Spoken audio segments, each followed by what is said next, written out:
Hey everybody, this is Tarun Kapoor starting a session on DOLLB entrance previous year polity MCQs. This is part 5. So let's begin. The first question is the test of creamy layer in reservation policy in India is not applicable to. देखिए आप सभी को पता है कि जो creamy layer concept है वो अदर बैकवर्ड क्लासेस के ऊपर एप्लीकेबल होता है और इसकी जो बात है वो मंडल कमीशन से स्टार्ट हुई थी। सबसे पहली बार बात किसने करी थी इस चीज़ की? मंडल कमीशन ने। तो जो ओबीसी है इसके ऊपर एप्लीकेबल होता है, किस पर एप्लीकेबल नहीं होता है? एससी एंड एससी कैटेगरी के ऊपर। तो हमारा आंसर है ए एंड डी। इससे रिलेटेड जो अदर केसेस हैं जो इंपॉर्टेंट है एग्जामिनेशन पॉइंट ऑफ व्यू से, इन वन आर्टिकल है उसको हम डिस्कस करेंगे। Indira Sawhney judgement 1992 Mandal commission case. So this judgement, इस जजमेंट में कोर्ट ने ये कहा था कि जो एडवांस कैटेगरी के लोग हैं, जो पैसे वाले लोग हैं, जो वेल ऑफ लोग हैं ओबीसी कैटेगरी के अंदर, उनको बेनिफिट ऑफ रिजर्वेशन से बाहर कर देना चाहिए। और जो रिजर्वेशन का जो क्रीमी लेयर का कॉन्सेप्ट है इसको हमें एससी और एसटी कैटेगरी के ऊपर, एससी और एसटी मतलब schedule caste and schedule tribe community के ऊपर एप्लीकेबल नहीं करना चाहिए, सिर्फ ओबीसी कैटेगरी के ऊपर ही एप्लीकेबल करना चाहिए। मगर ये नेक्स्ट केस आया एम नागराज केस 2006 का। इस केस में सुप्रीम कोर्ट ने कहा कि जो हमें जो रिजर्वेशन है, जो क्रीमी लेयर का कॉन्सेप्ट है, वो एससी एंड एसटी कैटेगरी के अंदर भी लाना चाहिए।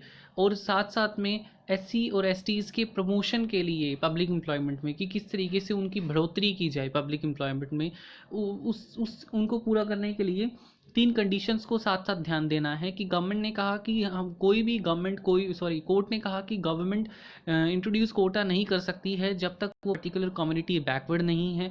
उसको इन चीज़ों का पूरा प्रूफ दिखाना पड़ेगा कोर्ट में। दूसरी चीज़ है कि वो इनएडिक्वेटली रिप्रेजेंटेड है, कि उनका इतना प्रतिनिधित्व नहीं है, इतना उनके जो पर्सनस हैं वो पब्लिक एम्प्लॉयमेंट में नहीं है। तो ये एक डाटा शो करना पड़ेगा कि उनकी पॉपुलेशन के हिसाब से वो कितने पर्सनस हैं, ठीक है। और तीसरा जो है, उनको जो रिजर्वेशन इन प्रमोशन जो जब यदि हम उनको देते हैं, उनको प्रमोशन में भी रिजर्वेशन देते हैं, तो उससे हमारा जो एफिशिएंसी है पब्लिक एडमिनिस्ट्रेशन की ख़राब नहीं होगी, ठीक है। तो इस 3 कंडीशंस को बताया गया कि किस तरीके से प्रमोशन करा जा सकता है एससी एंड एसटी कैटेगरी का पब्लिक एम्प्लॉयमेंट में। कि पहला, या तो हमने गवर्नमेंट को कोटा इंट्रोड्यूस नहीं करना है, ठीक है, कोटा इंट्रोड्यूस नहीं करना है जब तक वो बैकवर्ड नहीं है। दूसरा, जब तक वो इनएडिक्वेटली रिप्रेजेंटेड नहीं हो। तीसरा है कि हम रिजर्वेशन प्रमोशन में भी दे सकते हैं, उससे कोई हमारा एफिशिएंसी ख़राब नहीं होती एडमिनिस्ट्रेशन की। Then last is Jarnail Singh versus Lakshmi Narayan Gupta case. Because ये केस इसलिए इम्पॉर्टेंट है क्योंकि अब प्रेजेंट में भी जो एससी और एसटीज़ की जो क्रीमी लेयर के कॉन्सेप्ट का बड़ा पिछले साल न्यूज़ में रहा है, और इस केस में भी जो एम नागराजन केस है उससे पूरी की पूरी एग्री रही कोर्ट। और कोर्ट ने कहा, सुप्रीम कोर्ट ने कहा कि क्रीमी लेयर का कॉन्सेप्ट एससी और एसटी कैटेगरीज में भी एप्लीकेबल होना चाहिए, ताकि जो बैकवर्ड क्लासेस है और असली में जिनको रिजर्वेशन की ज़रूरत है उनके पास पहुँचे और सभी के सभी उस चीज़ का फ़ायदा ना उठाएं, ठीक है। सो नेक्स्ट है हमारा जो इम्पोर्टेंट आर्टिकल 335, जो रिकॉग्नाइज करता है कि स्पेशल मेजर्स हम अडॉप्ट कर सकते हैं किसके लिए? एससीज और एससी कैटेगरीज के लिए, ताकि हम उनको एट पार, मतलब जितने लोग मतलब कि उनको इक्वल स्टेटस दिला सके जितना उन दूसरों के पास है सोसाइटी में, उन्हें इक्वल लाने के लिए। तो स्पेशल मेजर्स जो गवर्नमेंट अडॉप्ट कर सकती है उनके वेलफेयर के लिए बेसिकली हम कह सकते हैं। उसके बाद आ जाता है हमारा सुप्रीम कोर्ट एडवाइजरी जुरिसडिक्शन जो है हमारी, वो आर्टिकल 143 में है, 143 के अंदर है। और हम बात करते हैं कि साथ साथ में कि जो सुप्रीम कोर्ट की 143 में है, और जो हमारा सुप्रीम कोर्ट की बेसिकली एडवाइजरी जुरिसडिक्शन क्या है, कि एडवाइजरी जुरिसडिक्शन में है कि जो प्रेसिडेंट है वो हमारी सुप्रीम कोर्ट से किसी पर्टिकुलर मैटर्स के ऊपर, जो पब्लिक इंपॉर्टेंस के मैटर्स हैं या क्वेश्चन ऑफ लॉ, कोई सवाल उठता है लॉ का, तो उसके ऊपर सुप्रीम कोर्ट की एडवाइस ले सकता है जब प्रेसिडेंट को सही लगता है। मगर प्रेसिडेंट के लिए ये ज़रूरी नहीं है कि वो उस एडवाइस को बाइंडिंग उसके ऊपर फॉलो हो क्या नहीं। President is free to follow the advice of supreme court, ठीक है। उसके बाद जो नेक्स्ट क्वेश्चन आता है, कॉन्स्टिट्यूशन डे ऑफ इंडिया जो है वो सेलिब्रेट किया जाता है 26 नवंबर को, बिकॉज इस दिन हमारा जो कॉन्स्टिट्यूशन है अडॉप्ट किया गया था 26 नवंबर 1949। दैट्स वाई इसको कॉन्स्टिट्यूशन डे भी कहते हैं, स्वराज दिवस जो संविधान दिवस भी कहते हैं, नेशनल लॉ डे भी कहते हैं, नेक्स्ट है the president is the head of union executive. जो यूनियन एग्जीक्यूटिव है ये हम अंडर आर्टिकल 53 ये मेंशन है कि एग्जीक्यूटिव पावर ऑफ पार्लियामेंट। तो वो जो एग्जीक्यूटिव पावर है वो हमारी प्रेसिडेंट में है, ठीक है। तो ये जो चीज़ है हेड ऑफ यूनियन, ये पावर किसके थ्रू दे रहा है? ये कॉन्स्टिट्यूशन के दे रहा है, क्योंकि कॉन्स्टिट्यूशन का आर्टिकल 53 ये चीज़ बताता है, ठीक है। और साथ साथ में हम जब बात करेंगे प्रेसिडेंट की, तो प्रेसिडेंट के हम इलेक्शंस के लिए बड़ा इंपॉर्टेंट क्वेश्चंस पूछे जाते हैं कि प्रेसिडेंट के इलेक्शन में इलेक्टेड मेंबर ऑफ जो मेंबर ऑफ पार्लियामेंट्स होते हैं वो पार्टिसिपेट करते हैं, और साथ ही साथ elected members of legislative assembly, ठीक है। उस लेजिस्लेटिव असेंबली में दिल्ली और पुडुचेरी के लेजिस्लेटिव असेंबलीज़ के एमएलएज भी वोट करते हैं। मगर इसमें जो इम्पोर्टेंट चीज़ है कि इस जो प्रेसिडेंट के इलेक्शंस होते हैं उसमें नॉमिनेटेड मेंबर्स जो होते हैं हमारे लोकसभा के और राज्यसभा के, वो पार्टिसिपेट नहीं करते हैं। तो only elected members will participate in the elections of the president. मगर जब उनकी इम्पीचमेंट की बात आती है तो जो एमएलएज होते हैं वो पार्टिसिपेट नहीं करते हैं, ठीक है। इम्पीचमेंट ऑफ द प्रेसिडेंट में एमएलएज पार्टिसिपेट नहीं करते हैं। सिर्फ दोनों हाउसेस जो राज्यसभा है लोकसभा है उनकी स्पेशल मेजॉरिटी से हम उनको हटा सकते हैं। और साथ साथ जो नॉमिनेटेड मेंबर्स होते हैं वो भी इम्पीचमेंट में वोट करते हैं, जबकि वो इलेक्शन में वोट नहीं करते हैं। सो this is the main difference that you need to remember. The next is general elections for Lok Sabha in India is normally held after every 5 years. हर किसी को पता है कि लोकसभा के जो चुनाव हैं वो हर 5 साल बाद होते हैं। उसके बाद में आ जाता है right to vote in India is based on the principle of universal adult franchise. कि जो राइट टू वोट है ये यूनिवर्सल अडल्ट फ्रेंचाइज मीन्स कि the person who is above the age of 18 years have right to vote without any discrimination on any basis, ठीक है। अब ये इसके अंदर एक जो राइट टू वोट से इंपॉर्टेंट हमारी कॉन्स्टिट्यूशनल अमेंडमेंट है वो है 61 कॉन्स्टिट्यूशनल अमेंडमेंट एक्ट, जिसके थ्रू हमारी जो 21 ईयर्स एज से लेकर इसे 18 कर दी थी गवर्नमेंट ने कि अब 18 से ऊपर वाले वोट डाल सकते हैं। उसके बाद में आ जाता है इलेक्शन पेटिशंस कौन सुनता है? हाई कोर्ट या सुप्रीम कोर्ट। उसके बाद में आ जाता है हमारा कि which among the following is the guardian of public purse. So this has been also discussed earlier, comptroller and auditor general, इसके ऊपर प्रीवियसली किसी हमारे पार्ट में डिस्कशन हुआ है। उसके बाद में आ जाता है in India the case of hung parliament occurs. Hung parliament का मतलब है कि सिंपल सी बात है कि जब मेजॉरिटी नहीं है एक पर्टिकुलर पार्टी को, सिंगल पार्टी अपनी पार्टी के मेंबर्स के साथ जब सरकार नहीं बना सकती है, so after a general elections no party और no formation of political parties gets an absolute majority in Lok Sabha. So part B is the answer. उसके बाद आ जाता है इज द एब्सोल्यूट मेजॉरिटी क्या होता है? More than half of the members, ठीक है। मान लीजिए 545 मेंबर्स हैं हमारे लोकसभा में, तो more than half of the seats जो भी 272-73 बनती है वो हमारी एब्सोल्यूट मेजॉरिटी है। उसके बाद the president of India nominates 2 Anglo Indians. कहाँ पर? प्रेसिडेंट 2 एंग्लो इंडियंस हमारे लेजिस्लेटिव असेंबली नहीं, house of people is Lok Sabha, इधर नॉमिनेट करते हैं, ठीक है। और लेजिस्लेटिव असेंबली में गवर्नर नॉमिनेट करते हैं, वो एक ही होता है और जहाँ जिस स्टेट के अंदर वहाँ पर एंग्लो इंडियन कम्युनिटी का रिप्रेजेंटेशन नहीं है वहीं पर। उसके बाद में आ जाता है which officer of the government of India has right to take part in the proceedings of the parliament of India even though he is not a member. So this is attorney general.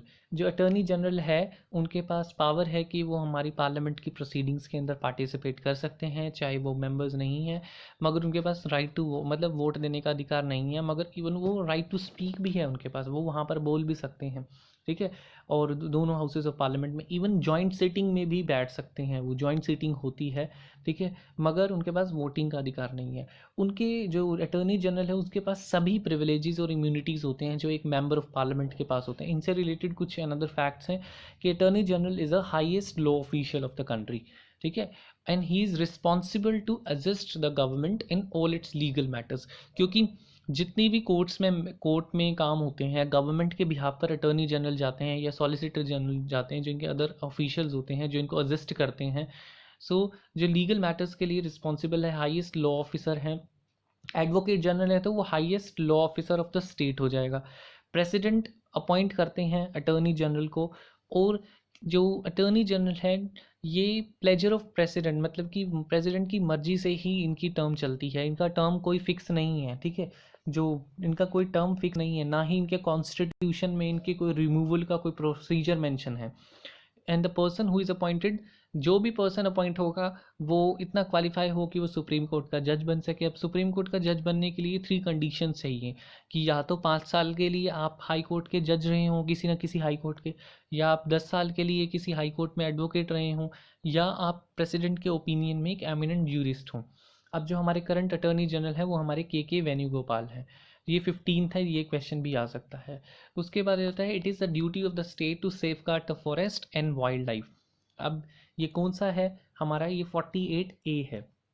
अब ये DPSP है, और इसके ये अब ये DPSP किस में है, पार्ट 4 में है, ठीक है। जो 48A है ये कौन सी अमेंडमेंट से ऐड हुआ है, 42nd अमेंडमेंट से ऐड हुआ है, 42nd अमेंडमेंट 1976। और ये पार्ट 4 में है, डीपीएसपी फ्रॉम आर्टिकल 32 to 51 है। अब जो अदर इंपॉर्टेंट अमेंडमेंट्स हैं हम डीपीएसपी की वो पढ़ेंगे। 42nd अमेंडमेंट से हमारी 4 नए सेक्शंस को ऐड करा गया है हमारे directive principle of state policy में। सबसे पहला है to secure opportunities for healthy development of children, article 39। To promote equal justice and to promote free legal aid to the poor, it is article 39A. And take steps to secure the participation of workers in the management of industry, it is article 43A. And protect and improve the environment and to safeguard the forest and the wildlife, it is article. So these 4 articles have been added through 42nd amendment act of 1976. उसके बाद में है 44th amendment act से हमारे article 38 के अंदर इस line का एडिशन हुआ था, state to minimize the inequalities in income, status, facilities and opportunities. 82nd amendment से हमें पता है राइट टू एजुकेशन, जो फंडामेंटल राइट एस्टेब्लिश हुआ था 21A। और साथ साथ में जो डीपीएसपी है उसके अंदर ये चेंज आया था, ठीक है। और state to provide early childhood care and education for all children until they complete the age of 6 years. So I think this is article 45. And 97th amendment act of 2019 ने एक जो डायरेक्टिव प्रिंसिपल से related एक add करा था cooperative societies में, कि government जो है वो कोऑपरेटिव सोसाइटी के प्रमोशन के लिए काम करेगी। So 97th amendment is talking about cooperative society, that's whole. कि जो कॉन्सेप्ट है पब्लिक इंटरेस्ट लिटिगेशन का, वो हमारा हमने कहाँ से लिया है, कहाँ से ओरिजिनेट हुआ है, become popular in India, originated in USA. And some other points which I have not discuss with you about attorney general. Attorney general is, अब क्या होता है कि attorney general is not a government servant, ये भी line mostly पूछी जाती है। And attorney general is not a government servant, और इवन वो प्राइवेट लीगल प्रैक्टिस भी कर सकते हैं अदर्स लॉयर की तरह। एक किस्म का वो समझ लीजिए गवर्नमेंट के लॉयर हैं, मगर कुछ लिमिटेशंस हैं जैसे अटर्नी जनरल के ऊपर, कि अटर्नी जनरल किसी भी तरह का ऐसा एडवाइस नहीं दे सकते हैं अगेंस्ट गवर्नमेंट ऑफ इंडिया, और ना ही वो किसी एक्यूज को डिफेंड कर सकते हैं किसी क्रिमिनल केस में without the permission of government of India, और ना ही वो किसी डायरेक्टर की पोस्ट के ऊपर अपॉइंटमेंट को एक्सेप्ट कर सकते हैं किसी कंपनी में जब तक वो गवर्नमेंट ऑफ इंडिया से परमिशन ना ले लें, ठीक है। Next is the total number of ministers including prime minister जो है वो शेल नॉट एक्सीड 15%। अब ये जो पॉइंट है ये हमारा कौन सी अमेंडमेंट से ऐड हुआ है, 91st अमेंडमेंट। 91st अमेंडमेंट ये डाला गया था कि जो टोटल नंबर ऑफ मिनिस्टर्स हैं इंक्लूडिंग प्राइम मिनिस्टर, और चाहिए स्टेट में भी, वो 15% से आगे नहीं बहुत ज़्यादा हो सकते हैं। उसके बाद है when the offices of president and vice president दोनों वैकेंट हैं तो उनके फंक्शंस कौन डिस्चार्ज करता है, चीफ जस्टिस ऑफ इंडिया। उसके बाद में आ जाता है the parliament can legislate on any subject in the state list. अब पार्लियामेंट कब किसी स्टेट लिस्ट के सब्जेक्ट के ऊपर, 7th शेड्यूल में 3 लिस्ट हैं, कब स्टेट लिस्ट के किसी सब्जेक्ट के ऊपर कानून बना सकती है, for the implementation of international treaties of agreement, बिल्कुल सही है। If the Rajya Sabha declares 2/3 majority resolution then it is expedient to do so in the national interest, ये भी है। और if the legislature of 2 or more states requested to so in all the above cases।